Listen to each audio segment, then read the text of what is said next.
Siguro ang peg talaga ni Madam New Life, New Me.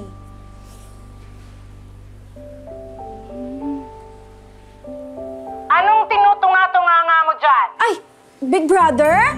Ano naman sinasabi mo, dear? Wala po, Madam. Oo, naririnig at nakikita ko lahat ng ginagawa mo dyan, no? Pati ba naman dito? May bantay? Ay, sinasabi ka? Wala po, Madam! Eh, ba't di ka pa nagsisimula? Naku, dear, ha? Eto na po, Madam.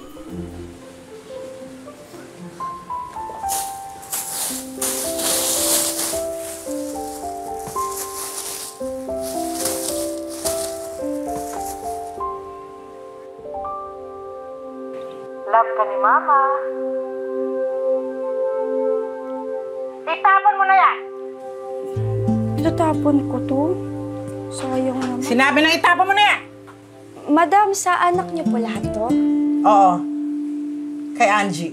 Sa kanya yan nung bata pa siya. Kaso, Madam, sayang naman to, oh. Ang cute-cute pa naman. Kaya ano bang sabi ko sa'yo? Kasi po, oh. Love ka palagi ni Mama. Eh ano naman?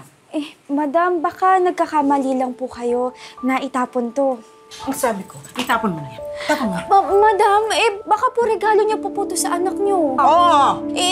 Dapat po hindi niyo itapon, Madam. Sayang naman tong regalo niyo. Ikaw ha, kanina ka pa eh. Bakit ka ba nakikialam sa akin? Ang sabi ko, itapon mo to! Itapon mo to! Baka gusto pa po ng anak niyo, Madam. Sayang. Ayaw na yan! Sabi ko, itapon mo! Tama ba? Itapon mo na! Itapon mo na! Sabi ko sa'yo eh! Itapon mo na kasi!